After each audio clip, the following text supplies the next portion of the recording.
I am really honored to be able to speak before you today. I know the hard work that goes into being a librarian, not directly, but as somebody that has really benefited from the kindness, the generosity, and the knowledge of a librarian. I was one of those kids that would walk into the library, lots of ACEs happening in the home, poverty, language barrier. I didn't have a lot of good things happening, but when I went into the library, I knew worlds were gonna open up for me. I was a skinny little kid that would have a backache because I had too many books to carry and not enough time to read. My parents struggled, but one thing they did right was to take me to the library twice a week. So thank you in advance for this time of learning together. You know, early educators cannot do this work without you. And so that is why I really believe that this presentation today is a long time coming for librarians, that we get to see you as legitimate early childhood educators just as much as you are librarians. So thank you for what you do. Let's jump in. So Winston Churchill talked about this very powerful quote. First, we shape our buildings. Thereafter, they shape our lives. Yeah, environments, you know, my library doesn't get a whole lot of money. In fact, we have no money. We're negative money. I can't. It's kind of ugly, but you know, as long as we do our jobs. Think about this quote. How do you feel when you walk into a space? What makes you feel, beautiful, this is so great. Or this is hard. Or I don't feel well. I don't know why. And I've said that many times before in my life. What's going on with me? Why do I feel this way? Or why do I feel this way? This is a great thing. Today, not only are you seen as an early childhood educator, a librarian, but also the architect of your early learning library space. Don't ever give up that power. This is in your control. So before we dive into the power of what you can create with your early learning environment, let's take a little dive into the history of what libraries have been over time. This was a really cool part of the book that you just received, The Power of Play. It talks about this evolution and how important these pieces are to what we do today. So the first organized library happened in present-day Iraq, but what was called Nineveh at one time. And they took their 30,000 cuneiform tablets and they assembled it by topic. But keep in mind at this time, people didn't have free access to information. It was actually kept from a very significant group of people. They didn't have power. But this was organized by topic. We're making progress.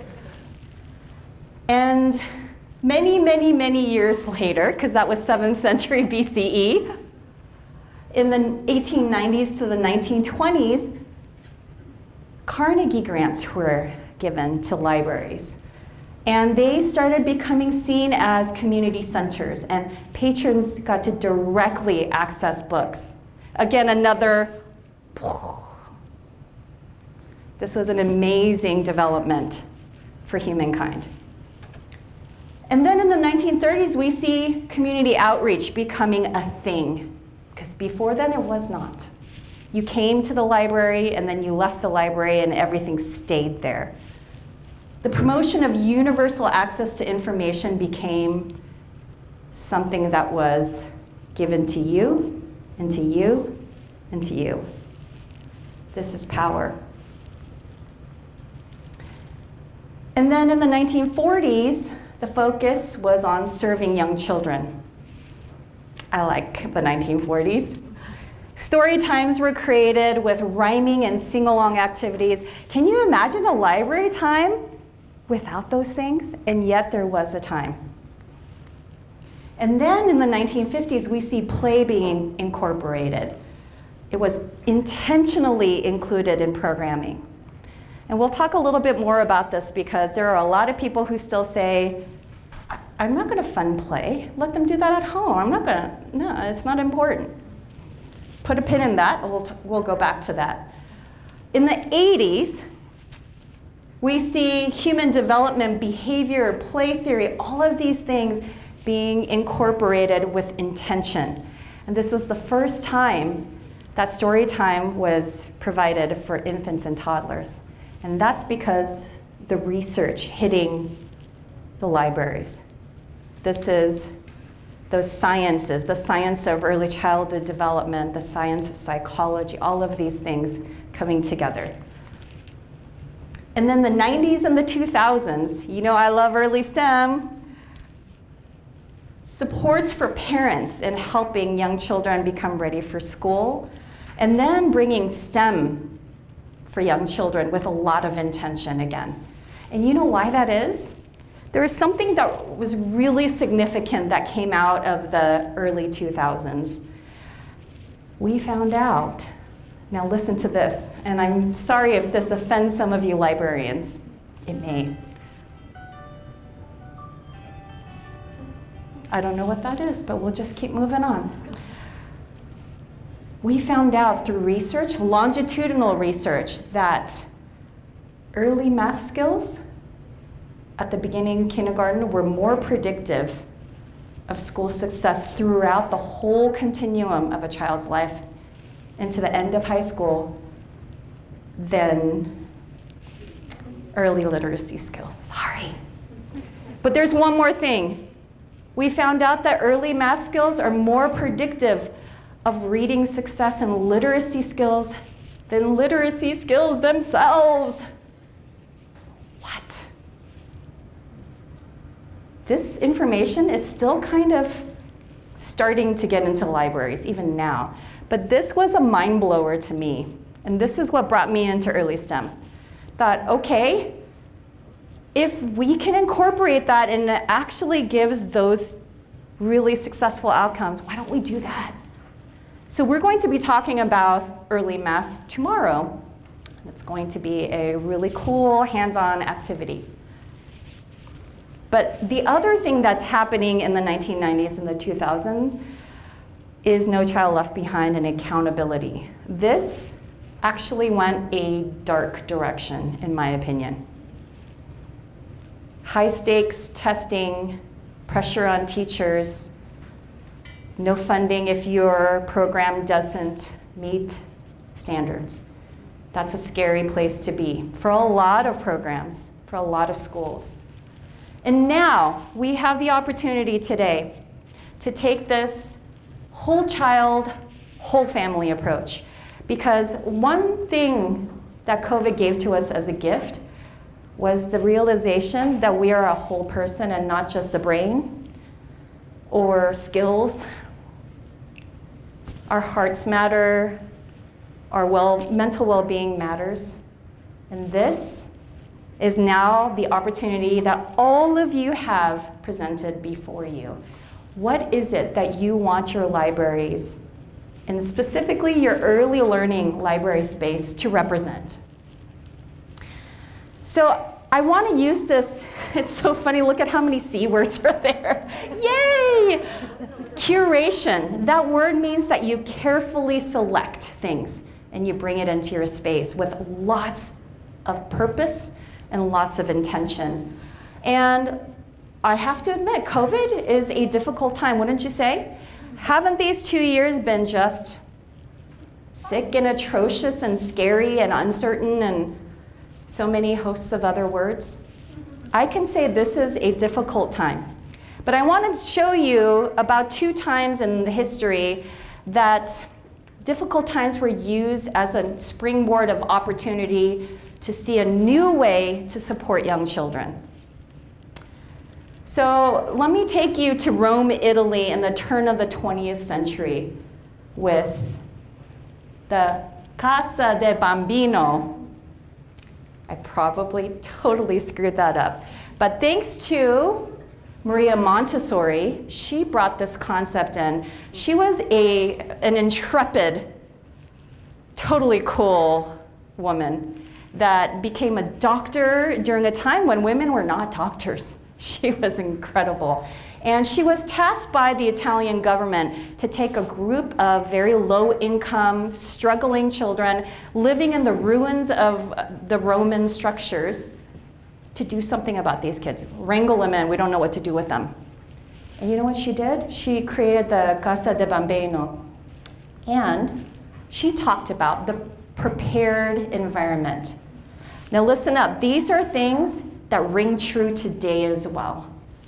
She talked about the prepared environment, having child-sized furniture and tools, things that fit into the children's hands. Toilets that were the size of children's appendages. Tables that were at the child's ergonomic comfort. These were all Montessori-led things that we take for granted today. Thank you, Maria Montessori. She also talked about beautiful light-filled environments. Talked about making a space that says, kids, you belong here. I see you. You're supposed to be here. And then she talked about child choice and independence being a really critical part of her space. And that children were met at a developmentally appropriate stage. Now, are all 3-year-olds functioning at the same level? What would you say? No, they don't. And all 42-year-olds don't function at the same level. We have different developmental processes happening. And that's what Maria Montessori talked about. She said, meet them where they're at. Another gift to the world of early childhood education. And then she talked about activities being grounded in everyday life and in children's interests. I know that sounds really normal, but it wasn't back then. It was groundbreaking.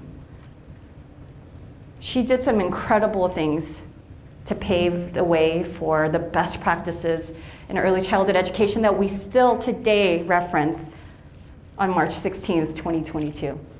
Now let me take you to another place where there was sad things happening. This was just after World War II in Reggio Emilia, Italy. Some of you might already know what I'm about to talk about. They were in ruins, in shambles as a city. People got together and said, we have to do better for our kids. This is not going to work. What do we do differently? And they discovered, with the leadership of psychologist Loris Malaguzzi, that children are born curious, capable, and competent. Now, Noreen talked about the fact that children's brains are kind of blank slates. This does not fly in the face of what she said.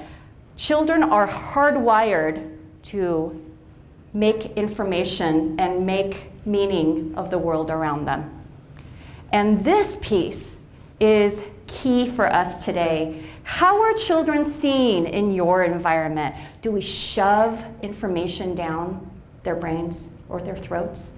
Or are we saying, I honor and respect your capability, and I'm going to lift that up here and give you opportunities as the guide on the side? Malaguzzi and Reggio Emilia said they are producers of knowledge. They can provide us new information. And we can co-research alongside them. We adults learn so much as children learn. How many of you have learned something from children? Would you raise your hand? Okay. And yet during this time, post-World War II, with ruins and rubbles everywhere, this was a groundbreaking piece that changed that whole area. And then Malaguzzi also talked about children express themselves in 100 languages. And so he brought in the idea that we don't have to push down academics, that when children can express themselves, whether by pottery, with ceramics, or with paper, or with the book, or some kind of expression, that all of that contributes to the well-being, both cognitively and otherwise, of the child. This concept is the whole child being seen, 100 languages. So that also contributes to the fact that, guess what? You have high school students, and not everyone is doing well enough to go into calculus. But there are different pathways now that are available. So you can become a cosmetologist and go into the cosmetology world, or you become a CNA, or you become a graphic designer. So many different expressions of knowledge. Thank you, Loris Malaguzzi. And then he also talked about they're not just future citizens, but they're current citizens. Today, they have rights. Today, they are stakeholders and constituents of our legislators. And today, they are current library patrons. And of course, Loris Malaguzzi did not say that. That's a Heather Lee addendum there. But I hope this is something that rings bells for you. And the big piece for me here, they talked about environment being the third teacher. Have you heard of this before? Okay, so I'm seeing some nods here. But others of you, you're going to feel like that's what? It's brand new. You're the people that I wanted to see today. So, Loris Malaguzzi's famous quote, there are 3 teachers of children: adults, other children, and their physical environment. So adults meaning librarians, teachers, parents. Children are a teacher, their peers. And then their physical environment. And this is where the powerful early learning library space comes in. They believe in the Reggio Emilia approach that environment consists of walls and floors, lighting, organization of materials, furniture, and colors and patterns. And one of the things you had to look at in your book, during your book walk, was a figure, 4.5, that showed a certain space. And I want you to consider how these pieces were represented. I know it's a black and white picture. How did you feel looking at that? Yes? Super busy but organized. Okay, what else? I thought it was organized. I thought some things were up way too high. Okay. For kids to get and explore. I thought it could have benefited from having a little less of it. Okay, right. How about you? I agreed with her. And there was no space to actually interact with any of the items. So it was overwhelming. Overwhelming. Yes, Amanda? It was not ADA compliant. Not ADA compliance. I'll just leave that out there. That's right. That's right. Now think of yourself. Yes, one more. 5 minutes after your kid is in there, it would be a big mess. Right. Now think of this. What if you have sensory sensitivities? What if you have autism? What if ...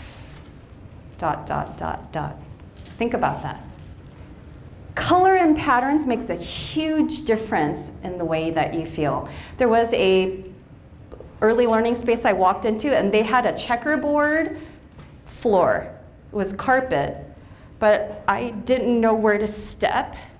And I have sensory sensitivities, and it drove me crazy in a way that I almost felt like I was nauseous. And I'm an adult. Can you imagine how you feel as a child with sensory sensitivities and you're 3? And then you wonder, well, why are you having a behavior, Heather? What's wrong with you? What does your environment do to provide peace and opportunity or chaos and stress? Now, the organization of materials is a big piece, and thankfully Leanne's going to be taking care of all the materials parts. But I want to start here with this quote by Magda Gerber. She's one of the giants in early childhood education. She said, active toy, passive child. Passive toy, active child. What does this mean? Amanda? I think of like the light of toys, like the leapfrog stuff, and the Fisher Price that does everything for them with a touch of a button. That's all they're going to do is sit and push buttons to get that light or to get that stimulation. But if you have the opposite. That's right, one-dimensional toys that tell you to do one thing and then that's it.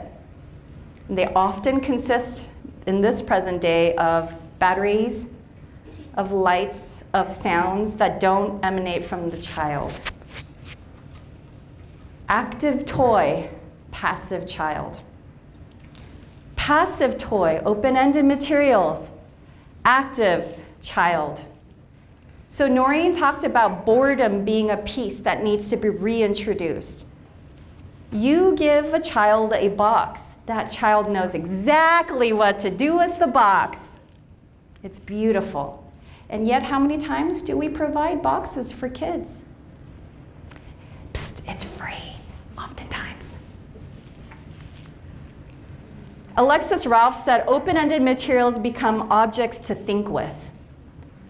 Which objects are you bringing into your space so that they can think with these objects? Or are they being told what to think? Press this button, da da da da. Okay, I'm done. Now tell me what to think, please. That's not what we want to bring out of children at all. So, many of your libraries, all of your libraries, have mission statements and values. You may or may not know them off the top of your head, but I want you to keep this in mind. Your library should reflect those values in every single space possible. And quite frankly, you have a little bit of leeway as an architect of your early childhood library space to ensure that your values of how you view children are reflected. So keep in mind, we all feel the pressure of outcomes, outcomes, outcomes, outcomes. But this is not about academic pushdown. That suitcase isn't holding very much anymore.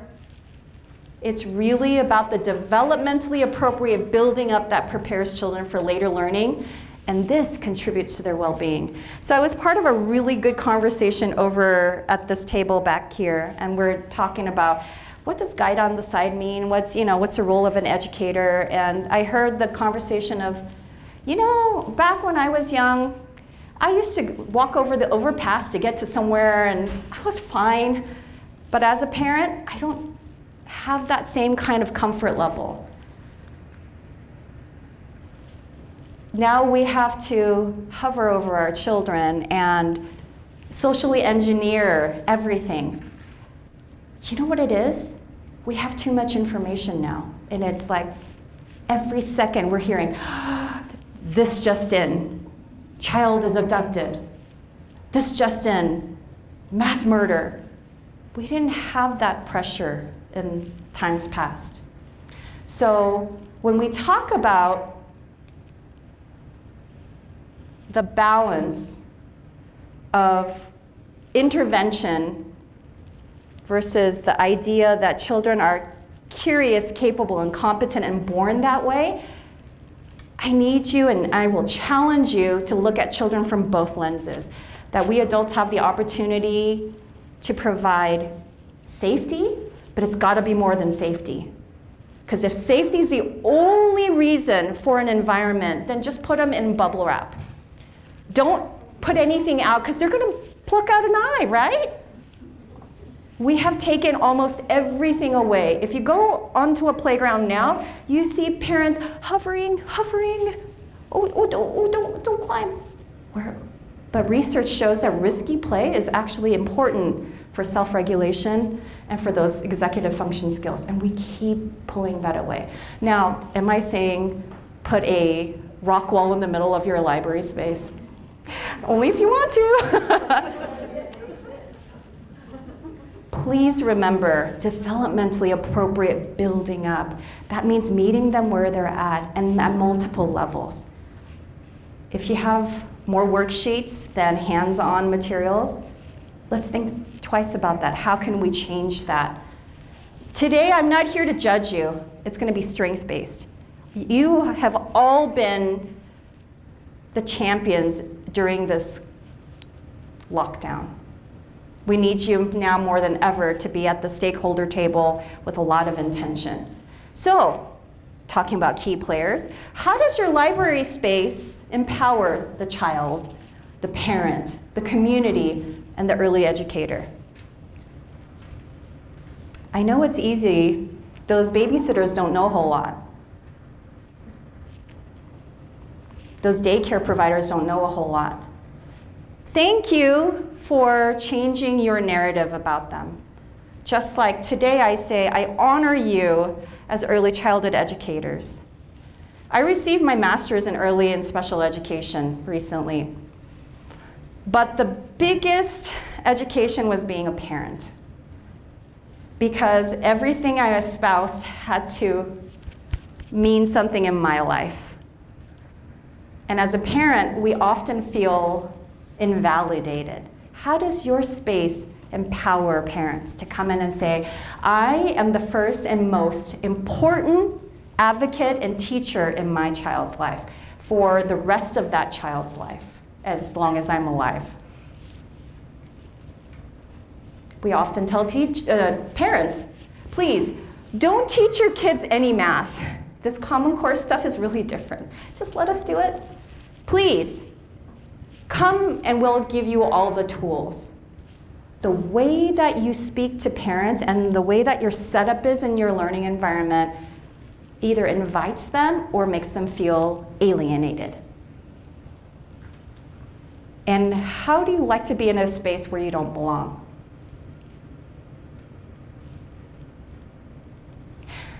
I was lucky enough to sit next to Ismael, and he was talking about how to empower the Latinx community to come into the library, to be a part in a beautiful, wonderful, organic way. And it was really interesting to hear what he had for children as they're going home or they're coming in, that they can sit with their friends. They added books to that area, they added pictures to that area, and it became a place of gathering. So see how important that is? That could look like some crazy timeout zone. Yeah, that's like the principal. You know what makes the difference? It's the caregivers and the educators around them. You are so important to how your library space works. What does this environment convey?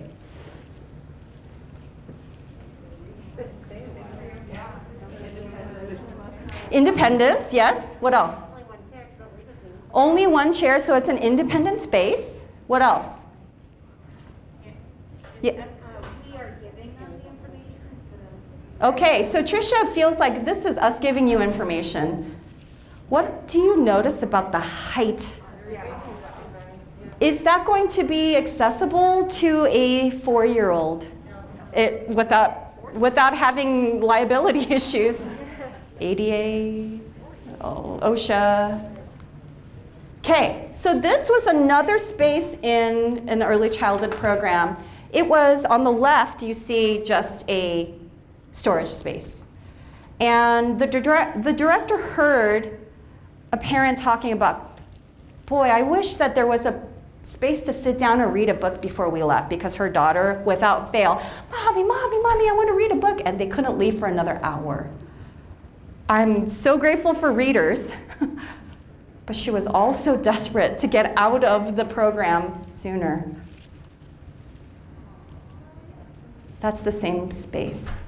And this was based on observation and feedback from the very stakeholders that we were supposed to service. What do you think? It didn't take very much money. That was a bench that cost about $10, and everything else was found in that space. And then more families started to hang out right there. What does this environment convey? What feelings? It's a very much a school environment, isn't it? What else are you feeling though? Okay. It's time to go to school. What about the colors? What do they do to you? It's distracting. The weird thing about early childhood education is that almost everything is primary colors, and yet it's the most distracting, anxiety-inducing colors that there are. It has to be used with a lot of measure of, I don't know, just a little bit, in little bits. So as you go back, we're going to do an activity soon looking at your own space. Please don't feel any judgment if this is how things look. Everybody has a baseline. We were all born babies. We were all people who had to climb, okay? So you received a book called The Power of Play. And let's talk about what a playful learning environment looks like. My favorite, Fred Rogers. Is he not everybody's favorite? He said, play is often talked about as if it were a relief from serious learning. But for children, play is serious learning, and play is really the work of childhood.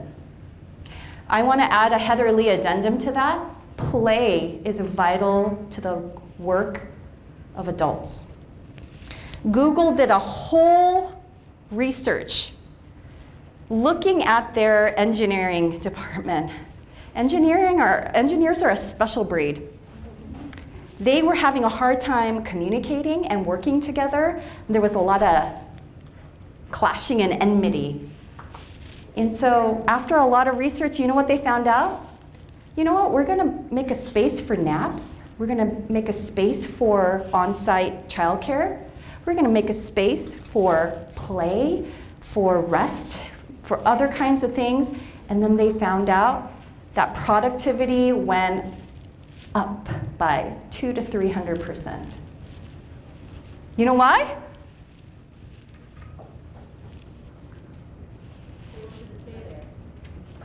Their needs were met.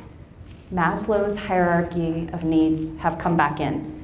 Play is vital to how we are creative, how we learn not to do things, how we learn to think outside of the box, and yet we have told everybody, no playing here, I'm sorry. Oh, children, you're not supposed to play. It's time to be serious. And yet play is the work, the serious work in and of itself. Now, does play mean tearing down things off the wall and hitting each other upside the head? Because a lot of people think that. It would be chaos if we let children play.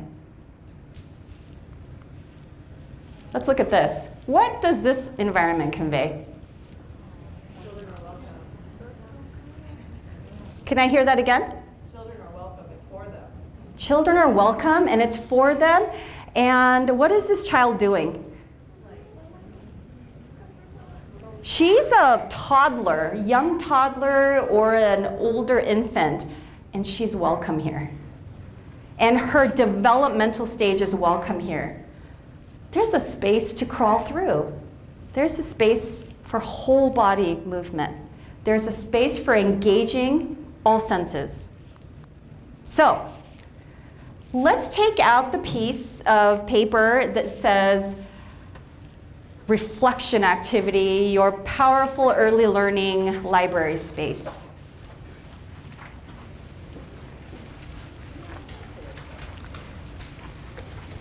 And this piece is going to be about you and your thoughts and your observations.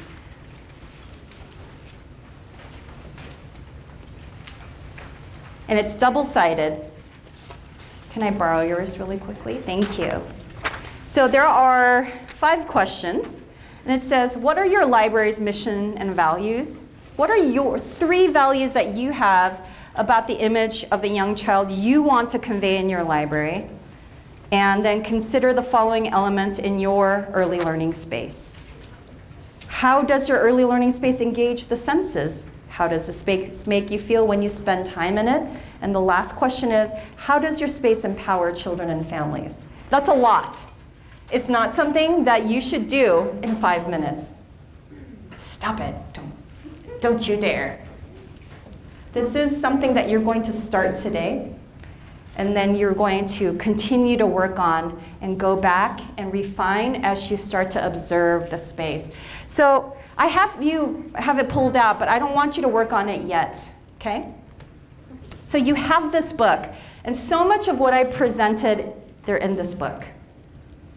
So if you have copious amounts of time, or not, tackle little bits at a time. There's a lot of nuggets of goodness in there for librarians. It's good stuff. It even has, and you probably saw the appendix, right? There's spaces that say, if you have $0 to $10,000, $10,000 to $50,000, I'm like, this is Idaho. How about zero to 100 or 0 to 1,000? And I challenge you, all of these good things could be done with little to no money. You're the architect, okay? So, limited funds or space, not a problem. Here we go. Number 1, observe your space. How is it being used? Too often, we don't have enough time to observe because you're playing the role of 3 people. Somebody is out sick today. I'm covering 4 things. But it is vital that somebody is observing the space with objectivity and not being counted on the floor. What's going on? What's good? What's challenging? How are parents being engaged? Are they? Eliminate as well as supplement. Please, please, please, please, you don't have to buy things sometimes. You just have to Marie Kondo a little bit. Yikes. That's an actual picture of an early childhood space. What does that tell the child? Whatever, just shove it in. And you know what ends up happening? You become responsible for cleaning. Do you need one more thing to do? I don't think so. This is a big challenge for a lot of libraries. How do your walls reflect the children who come in? Are you celebrating children's efforts and interests? Are their pieces highlighted? Yes, Amanda's nodding her head. Yes, good. And if you're not there yet, you can get there very, very easily. Take down the majority of your prefabricated posters that you've bought. They don't represent much to children. And they don't represent much to parents until it has something to do with their children. This is the famous wonder wall that I've always talked about in my early STEM trainings. Kids are going to go, teacher, teacher, teacher, teacher, and you go, oh, I'm going to pass out. What you do is say, let's write your question on a piece of paper. We're going to put it on the wonder wall. And then when we have time, we're going to go back and take your question and answer them together. Or you could have, better yet, the parent take that question with them, and then they can wonder and learn together. This wonder wall concept doesn't need a lot of space, but it's so powerful because it says, your questions matter to me. Your ideas matter to me, and it connects the family in a very easy circle. See this gallery? Again, it doesn't have to be Boise Art Museum level. Just stick it up there. It would be cool if you had a picture of the child with a name, or not. Again, it's this picture. Provide children experiences where they can be in, on, or above. Engage the whole body. There are 8 senses. And some people say there are more, but 8 senses that we engage in. And you go, wait a minute, there's 3 more? There are. There are 5 senses that we're used to talking about. There's proprioception, there's vestibular, and there's interoceptive. And I don't have time to go into that piece because that would be another 2 days that we can add to this conference. And Stacy, we can do that next time. Yeah. But when we don't get our needs met, I often sit at a desk for 8 hours. My vestibular and proprioceptive needs have not been met. I need to do some heavy work, I need to do some moving, I need to engage in my muscles, and I feel yucky. Don't you? Like right now. Everybody stand up. Now that I've said that. Ah. Okay, let's go ahead and stretch.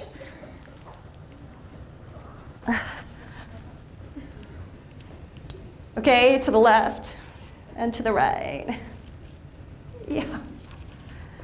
All right, I even have Sam doing this. I heard a little yawn. That's good. Let it out, everybody, let it out. Okay, let's sit back down. You know how good it feels when I go to the gym and I have a weight training session? I hate going, but when I come out, I'm like, oh yeah, I'm ready to take out the world. That's the engagement of the whole body that we don't really get well in our society. And yet it is vital to how children engage the world. They have less vocabulary to express themselves.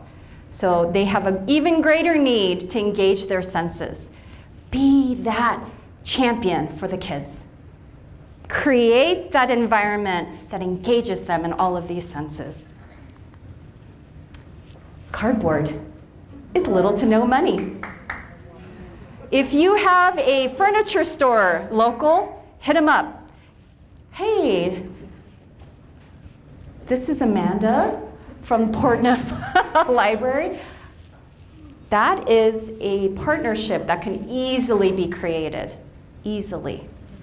And that kind of heavy cardboard is very expensive to purchase, but oh so great. And the children will take that to whatever open-ended engagement that they have on their hearts that day. And the good thing is, if you have boxes that nest, that's another great thing because it doesn't take that much space up and you can put it in the corner. And that's also math, seriation, smallest to largest, largest to smallest.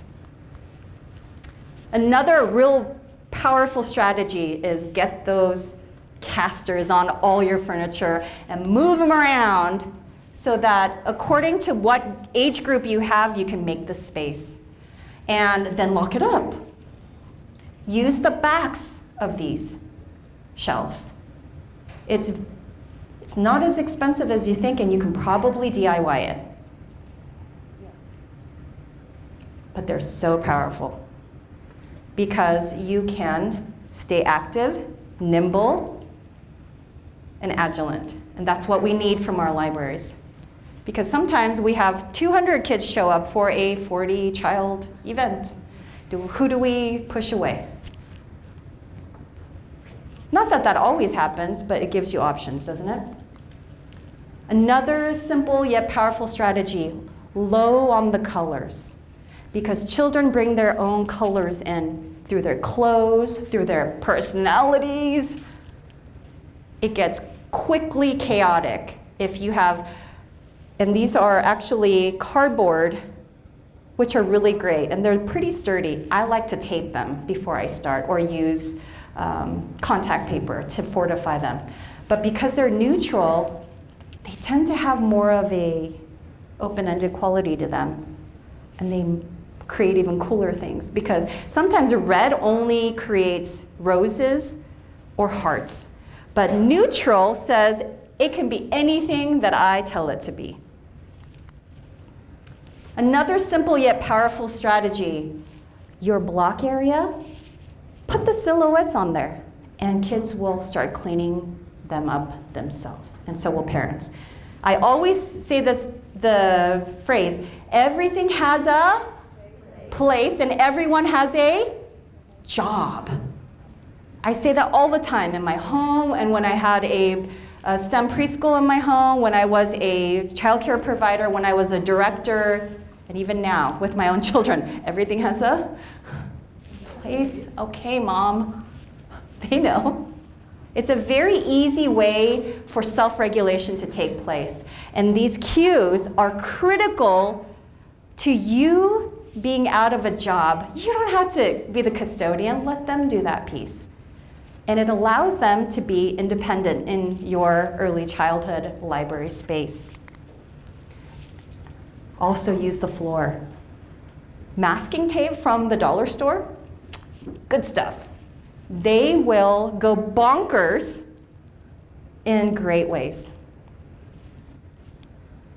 And so all of the other toys you have, you can reinvent them over and over with the touch of a child's imagination. Oh, go ahead, take a picture. And I believe these photos are actually in your notes, but I'm happy to show you this later as well. Another simple yet powerful strategy, bring the outdoors in. Go cut those logs down. I know a lot of you live and work in rural areas and trees are abundant enough that you can do this. And they're free. I love that word. And it allows children, again, these are open-ended materials and they're blocks. And better yet, use the outdoors as an extension of the library space. If you have the opportunity where you have some land beside you, use it, leverage it. Children require, for optimal growth and development, and this one's challenging for me as a parent, 3 hours outdoor every day. That's what's recommended. The average that children actually spend right now is 7 minutes a day. So again, are they getting their whole body sensory needs met? They're in lines, they're sitting strapped in car seats, and then they're going to bed. What can you do in your library program to create movement, fresh air? And I want to add one thing to this. There was a longitudinal study done that just came out in 2021 of November. And it said that people who experience a sense of awe on a daily basis or a weekly basis, whatever, on a regular basis, are the ones who experience cellular level healing. And you know what was noted as the number one thing? Going out into nature. This is all free. This is all free. And yet, we throw our heads into our hands because we don't have enough space. Reinvent things, folks. We have the power. You are the architect.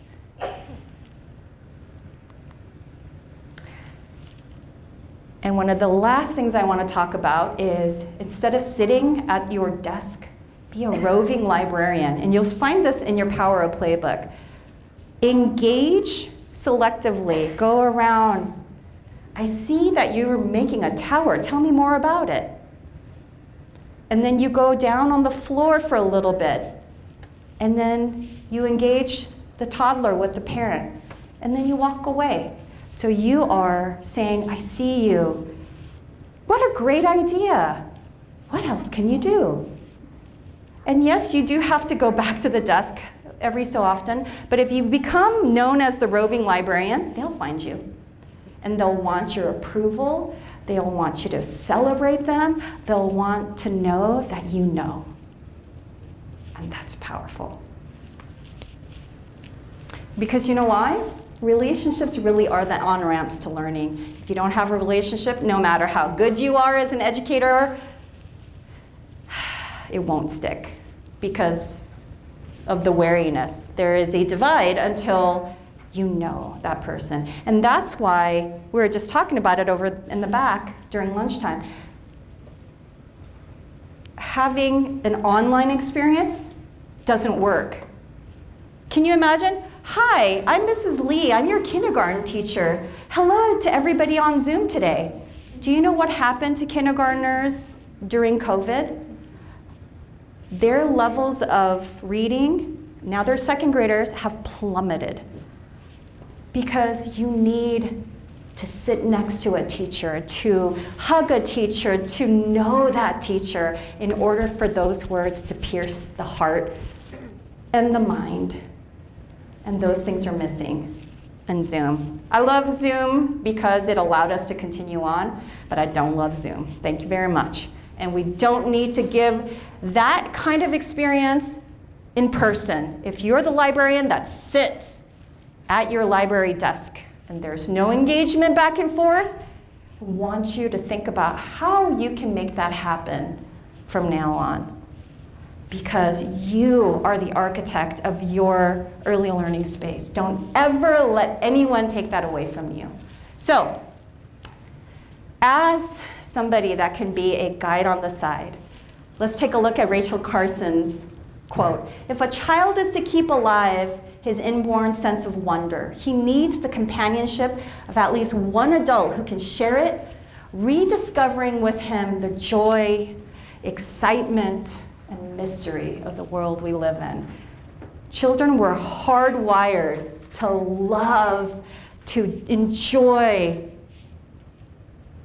and be competent in their world. They just need an adult to say, keep going. That's amazing. And that's what a roving librarian can do. And a roving librarian also can tell parents, keep up the good work. You brought everybody today. I know that can be a challenge, everybody, but that one word can change the way that parent feels walking out.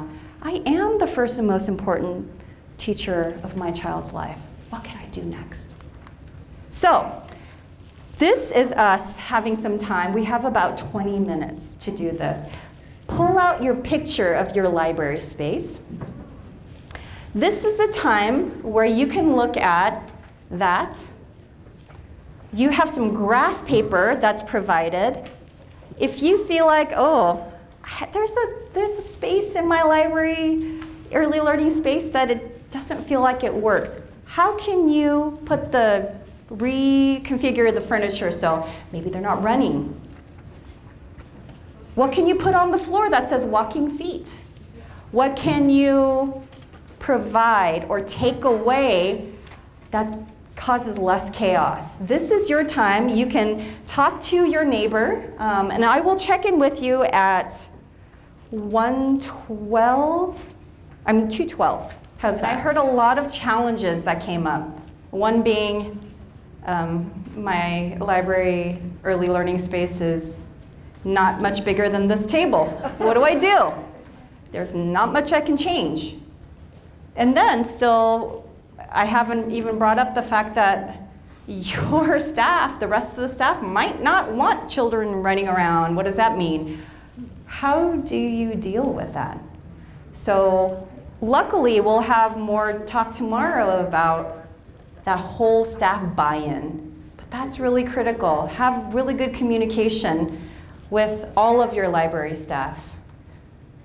Yes, you are the architect of your early learning space. And you are the advocate for that space as well. But it means working in tandem with the rest of the library to meet the mission and values of your library. So that's why that's important and that was included. And this is going to be something that takes place over time. So don't feel frustrated if you feel like there's no change to be made. You might be able to get $300 someday and change out your wild, crazy, primary colored carpet, and you're going to bring a little bit more peace into your space. So let's hear. I only have, unfortunately, a couple of minutes to hear some of the solutions that you're feeling like are coming out from this conversation. Anybody like to volunteer? Let me go over here. I was trying to think of a way I could display kids' artwork in our kids' areas because we don't have a lot of wall space, and I thought of repurposing the acrylic barriers that we took away from the front desk and putting them up on one of our low kid shelves because it would be a free wall space to hang kids' art. Brilliant. And you can hang it up from the ceiling. Dun, da, da, da. The ceiling is another space of walls. Okay, anybody else?